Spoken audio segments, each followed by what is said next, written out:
Nós vamos hoje, então, retomar o nosso assunto sobre adoções, crianças que são para adoção, pessoas que querem se habilitar para adotar, e alguns casos que nós tivemos que a mim me emocionaram. Quando eu saí de Capão da Canoa, num encontro que eu tive, eu disse que o processo que mais me emocionou de Capão da Canoa foi a adoção de 4 irmãozinhos, e que foram adotados por famílias diferentes, mas que eles se reuniam. E então, em Farroupilha, assim, complementando um pouco o nosso debate anterior, eu diria assim, quem pode se habilitar em Farroupilha são as pessoas que moram em Farroupilha, ou que têm uma vinculação muito estreita com Farroupilha, mas precisa que tenha uma residência em Farroupilha. Do contrário, não pode se habilitar. Cada pessoa deve se habilitar na cidade onde tem o seu endereço. Hoje, em Farroupilha, nós temos em torno de 9 a 10 crianças aptas para adoção. São crianças aí na faixa etária dos 10 anos. As crianças pequenas, a colocação é muito rápida e fácil. E nós temos feito esse trabalho que é interessante de ligar volta e meia para as pessoas que querem. E eu tenho percebido assim, que muitos que se habilitam, as mulheres têm engravidado depois de se habilitar para adoção. Então não foi nem um caso nem outro, foram diversos casos que eu liguei, é assim, assim, assado, nós estamos com uma criança, e aí se ouve lá no fundo assim do telefone, aquele choro de criança. Eu digo, já sei a resposta, né? E aí a mulher teve um nenê, filho dela, biológico, nesse meio tempo entre se habilitar e encaminhar e que tenha chegado uma criança. Vou deixar com a Cláudia para ela contar alguns casos que tenham emocionado ela também. Eu cheguei em Farroupilha no ano de 2002. A Casa Lar ainda era na antiga casa do Padre Oscar Bertoldo. As crianças que estavam acolhidas na Casa Lar na época, praticamente nenhuma tinha ainda processo de destituição do poder familiar, processo regularizando, ou seja, tinham sido encaminhadas há um bom tempo já para o abrigo, mas não tinha se dado encaminhamento.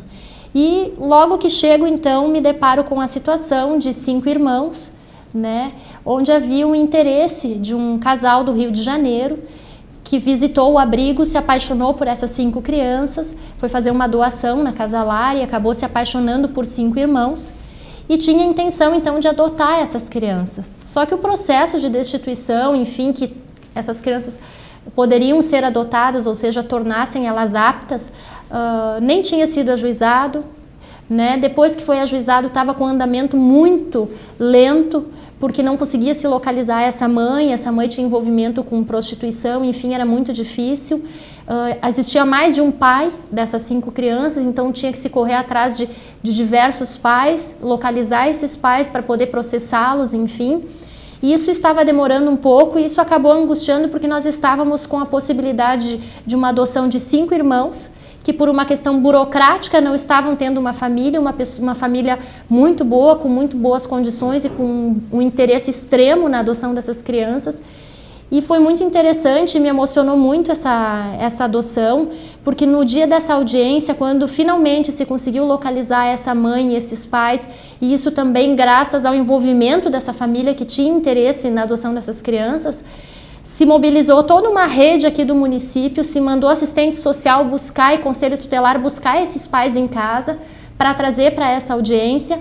E quando a mãe dessas crianças concordou com essa adoção, foi uma choradeira geral na sala de audiência, foi muito emocionante, né? Foi muito difícil até para mim como promotora e o próprio juiz que estava na época, que era o Dr. Geraldo, se controlar nessa situação, porque era a mãe que pretendia adotar essas crianças se emocionando, eram as crianças que estavam na audiência se emocionando porque queriam muito ser adotadas também por aquele casal que já tinha uma aproximação, e era a mãe biológica também se emocionando em função de que sabia que estava fazendo o melhor pelos seus filhos e propiciando então a essa condição para eles de serem adotados. Que faixa etária eles tinham? Nós tínhamos crianças desde 2 anos de idade até 8, 9 anos de idade, eram 5 irmãos. 5, assim, uma escadinha. Uma escadinha.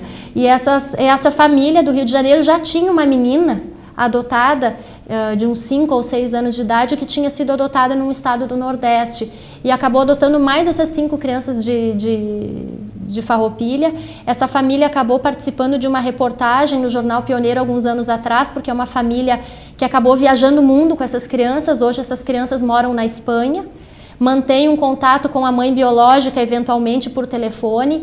Então foi uma história muito bonita e que a gente pôde perceber que se propiciou para 5 crianças, com o envolvimento de muitas pessoas, né, uma chance diferente de vida. Estão estudando hoje, falam várias línguas, moram em outro país, têm dupla cidadania, estão assim muito bem encaminhadas na questão do estudo, do trabalho. Então é muito emocionante ver que a gente pôde mudar a vida dessas crianças. E me chamou muito a atenção as fotos dessas crianças. No momento que elas foram para o abrigo, se fez algumas fotografias. O olhar dessas crianças naquelas fotografias das fichas dela do abrigo na época era um olhar muito triste, um olhar baixo, apagado, muito triste. E as fotos que eu recebi após a adoção, que foram me mandadas por e-mail dessas crianças, tinham um brilho no olhar enorme. Então me chamou muita atenção também a diferença do olhar dessa criança, onde ali no olhar a gente pôde perceber a alegria e a vida nova que a gente pôde propiciar com o trabalho de muitas pessoas para essas crianças. Eu tenho a convicção dentro desse trabalho de adoção, de destituição do poder familiar, mas principalmente de adoção, é que se está dando um pai e uma mãe para essa criança, para essas crianças nesse caso, né? E assim, e que se inverte a probabilidade dessas crianças serem pessoas que não convivam bem na sociedade. Eu tenho assim, eu fiz aqui nos últimos, desde 2008, em Farroupilha foram feitas 55 adoções. Eu tenho certeza, quase mereceria um estudo, a meu ver, mas eu tenho assim, empiricamente certeza de que desses 55 que foram encaminhados para adoção, assim, na pior das hipóteses, uns 10 vão dar problemas com a justiça, de criminalidade ou coisa assim. Eu espero que nenhum, é óbvio, né? Mas se nós não tivéssemos intervido na situação, eu tenho assim a convicção que seria o contrário. Seria 45 que iriam dar problemas quase com certeza, ou mais, né? Ou todos de repente. Então se inverte essa ordem. Então isso, a meu ver, é um trabalho gratificante, é um trabalho que eu gosto muito, eu dou prioridade absoluta e sei que a Cláudia faz isso também, porque não dá para ficar esperando, a criança recém-nascida está em situação de risco, não tem para onde ir, a mãe usa drogas. Tivemos um caso não muito antigo em que a mãe morava num vagão, um ônibus abandonado num posto de combustível, usando droga direto. Então assim, como é que se deixa uma criança com uma pessoa assim? Então, nesses casos é que são destituídas do poder familiar, não é que se sai por aí catando criança para entregar para outras pessoas, não. Se sai por aí sim fazendo um trabalho sério, um trabalho de toda uma rede, tirando crianças de situação de risco.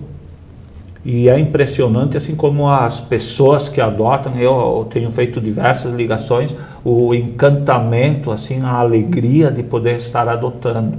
Eu tive um caso, por exemplo, que foi concomitante, uma criancinha de 1 ano e tinha uma outra criança que era recém-nascida, que a mãe concordou em entregar para adoção, e concomitantemente tinha uma outra de 1 ano que foi destituída do poder familiar. Aí eu liguei para o casal primeiro lá habilitado da fila para ver para que eles fossem até a casa lá. Aí já me disse o homem, ele falou assim, eu tenho certeza que nós vamos ficar com a licença, mas nós vamos lá para ver, né? Aí me ligaram um tempinho depois, não, a menininha de 1 ano se agarrou no pescoço da mãe, que ia adotar da mãe, e não largou mais. Aí levaram a meninazinha de 1 ano e não a recém-nascida. Por isso que às vezes as pessoas têm esse encantamento pela adoção de bebês, né? Mas a gente vê que no contato diário, na vida prática, a gente encontra quantas situações de pessoas que vão em busca de um bebê e saem de um abrigo com uma criança maior. Nós tivemos também um outro caso de uma família que queria uma criança de até 3 anos de idade, era de Caxias do Sul, e foi fazer uma visita esporádica ao abrigo, né? Resumindo a história, ela acabou adotando um menino que tinha 11 anos de idade. Então, assim, mostra que às vezes a questão de ser pai, de ser mãe, o amor que vai se ter por aquela criança é algo incondicional e que muitas vezes surge independente da idade, independente do sexo, da cor da criança. E eu acho que é ali que realmente expressa o efetivo amor de um pai e de uma mãe. E o meninozinho esse, de 10, 11 anos, num trabalho que nós estávamos tentando encaminhar, porque é difícil encaminhar os maiorzinhos para adoção, nós estávamos fazendo um trabalho e ele escreveu uma cartinha que nós íamos fazer uma reportagem no Jornal Pioneiro, que depois acabou sendo feita com outro, porque nesse meio tempo ele acabou sendo adotado. E ele escreveu uma cartinha dizendo que ele queria muito um pai e uma mãe que ficassem ao lado da cama dele contando histórias à noite, e apareceu assim, esse pai e essa mãe. E depois ele tinha uma irmã que já tinha sido adotada, e os dois casais hoje têm um contato próximo, então isso também é emocionante. Acho que esses casos são extremamente gratificantes. Eu tenho assim por mim, que é uma alegria. Por exemplo, eu tive, acho que foi o ano passado, que decidiram, uma menina de 8, 9 anos, que havia 2 casais que queriam adotar a mesma menina. É raro acontecer isso, geralmente não se consegue pessoas que queiram adotar os maiorzinhos. E no caso, aí eu tive que optar, decidir entre um casal ou outro, qual iria ficar, qual iria poder adotar a menina. Então, são fatos, e mais fatos, que são bem interessantes, e acho que eles, a mim, me emocionam bastante. Então, toda essa questão envolvendo a paternidade e a maternidade, acho que quem quer assumir ser pai, ser mãe, deve ser responsável, sim. A questão, aquela que diz que pai e mãe é para sempre, não é tão verdadeira assim, né? Pode ser destituído do poder familiar. Lógico que se for um bom pai e uma boa mãe, é para sempre, sim, é o que se espera, né? Eu vejo que em Farroupilha a gratificação de trabalhar com essa questão de adoção, ela é grande também, porque por ser uma cidade pequena, a maior parte das pessoas se conhecem e a gente acaba tendo um convívio, né, social, e acaba convivendo e muitas vezes se deparando com crianças que a gente encaminhou para adoção. E muitas vezes eu que vi a situação antes daquela criança e vejo o depois, eu vejo o quanto foi bom e o quanto foi importante, o quanto essa criança está feliz, o quanto ela está amada e o quão diferente é a realidade que ela tinha de antes, né, da vida que ela tinha anteriormente. E a gente vê essa mudança, eu acho que isso nos dá uma satisfação e nos dá uma segurança de saber que a gente está indo pelo caminho certo, que isso que a gente tem feito, embora seja uma decisão muito radical, muito extrema, porque ninguém gosta de tirar filho de alguém, é algo que é realmente muito duro de ser feito, mas em alguns casos isso é difícil, mas é necessário, e a gente vê depois o resultado positivo, e isso nos dá uma satisfação. Hoje, por exemplo, na escola que a minha filha estuda, tem várias crianças que foram encaminhadas para adoção. Eu vejo hoje, convivo com essas crianças e vejo como está diferente a realidade que elas iriam ter, que elas iriam conviver se tivesse ficado com a família biológica. Aquela mãe, por exemplo, que vivia durante a gravidez num ônibus abandonado, num posto de combustíveis, num ônibus onde não tinha nem banco, os vidros estavam todos quebrados, era mês de junho ou julho, era em alto inverno, a gente sabe do frio que faz aqui na Serra, e essa mulher prestes a ganhar nenê naquela situação, vivendo num ambiente completamente sujo, imundo, no frio, dormindo num chão de um ônibus, né? E hoje eu vejo essa criança que foi adotada por uma outra família, eu me lembro do que eu vi naquele ônibus, porque eu vi essa situação, a gente vê uma situação muito triste, de miséria extrema, que aquela criança teria sido submetida se tivesse ficado com essa mãe, e a gente vê hoje essa criança numa outra situação, e eu não falo de situação financeira, eu falo de carinho, de amor, de afeto, de atenção, que eu acho que isso é essencial, isso faz muito mais do que o dinheiro. E acho que eu vou aproveitar o gancho para dizer de como é importante quem quer adotar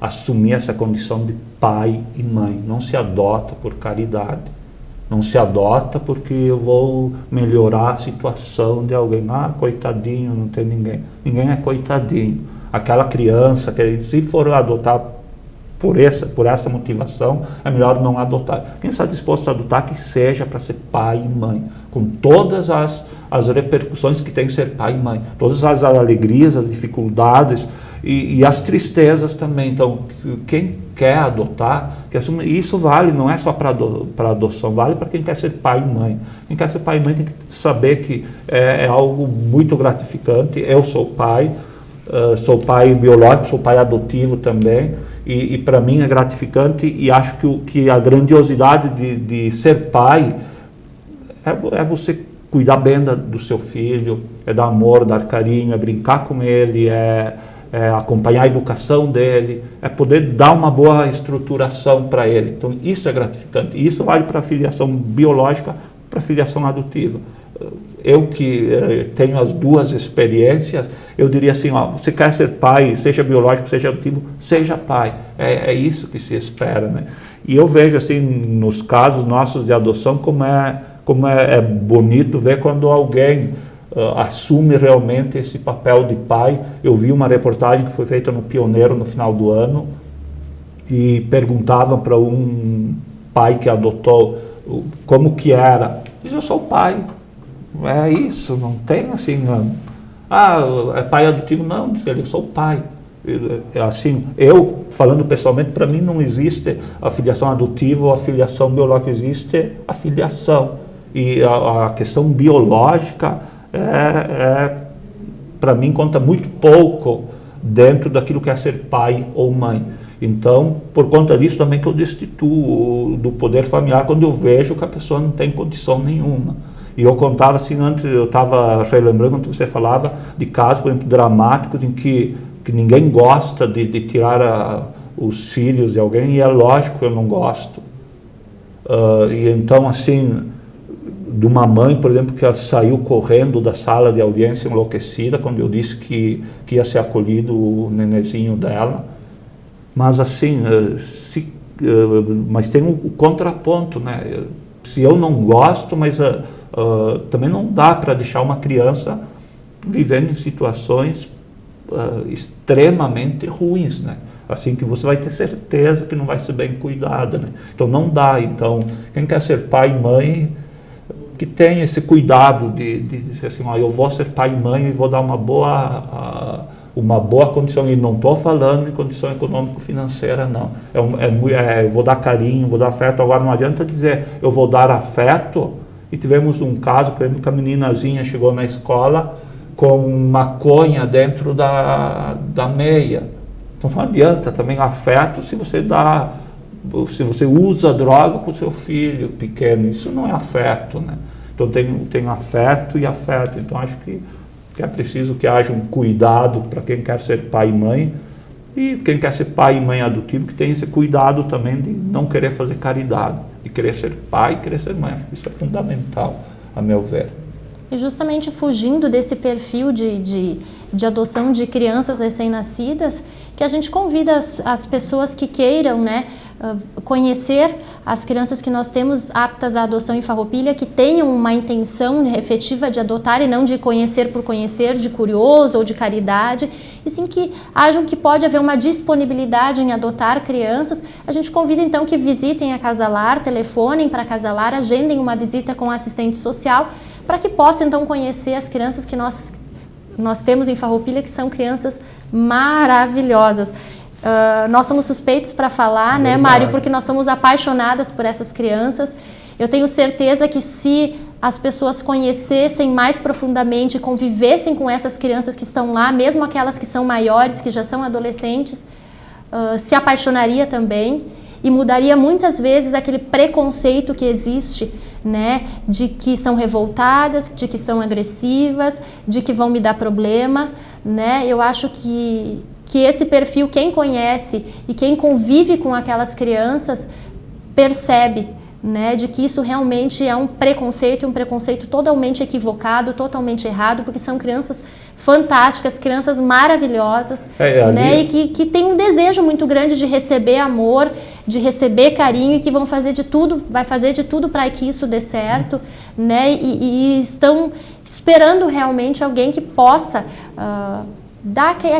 suprir aquele desejo de família e de carência que muitas vezes existe. E a lei manda assim que os grupos de irmãos fiquem juntos. Só que os 5 que ficaram juntos, que você contou há pouco, que foram lá para o Rio de Janeiro, é uma raridade, é muito difícil alguém que se dispõe a adotar 3, 4, 5. Então quando vejo que há uma dificuldade grande, nós tivemos um caso de 5 irmãos também, em que um casal adotou 3 e outro casal adotou 2. E depois parece assim que eles têm convívio entre eles, o que é muito bom, né? Que se mantenha esse vínculo. Nós temos um caso agora, não muito antigo também, que foi adotada uma menina, eram 2 irmãs de 8, 9 anos, nessa faixa etária. Uma foi adotada para um município vizinho, outra para outro município, e elas continuam se encontrando, e isso é muito saudável. E já tinham irmãs, parece, cada uma delas já tinha irmã também, né? Então, que era filha das pessoas que adotaram elas, e acabaram criando uma família maior, acho assim, né? É a estruturação nova da família que se vai criando. Nós temos ali, então, diversas crianças na Casa Lar, muito bom que visitem.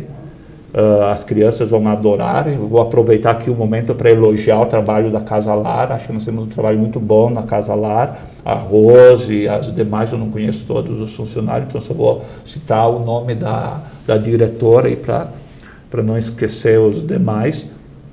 Mas acho que tem feito um trabalho bom. O que é um trabalho bom na Casa Lar? A meu ver, as crianças, os adolescentes vão para a Casa Lar, é um lugar de passagem, porque ou eles retornam para a família, ou senão eles devem ir para uma família substituta. Então a Casa Lar acaba sendo, num determinado momento, essa família substituta. E a nossa Casa Lar, eu tenho que elogiar porque desempenha realmente esse trabalho de família. Eu vejo que lá as crianças encontram um ambiente de carinho, de afeto, um ambiente com disciplina, um ambiente em que elas são filhas e filhos lá dentro. E que são irmãos todos os que vivem lá, os 25, que é a média que nós temos na Casa Lar.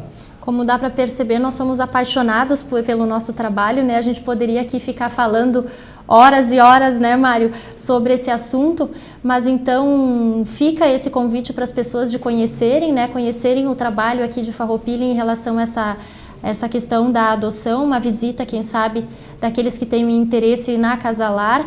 E também nós estamos à disposição no Fórum no Poder Judiciário ou na Promotoria de Justiça para poder conversar, enfim, tirar dúvidas e esclarecer melhor aquelas questões que possam surgir, né, individualmente, caso a caso, e até para receber algumas notícias, enfim, e denúncias de casos que as pessoas queiram nos encaminhar para um acompanhamento de alguma família que possa estar necessitando nesse momento. Então eu agradeço também esse momento e acho que realmente as pessoas devem sim se aproximar da Casa Lar e devem cuidar bem dos seus filhos. Acho que isso é fundamental para nós vivermos bem em sociedade.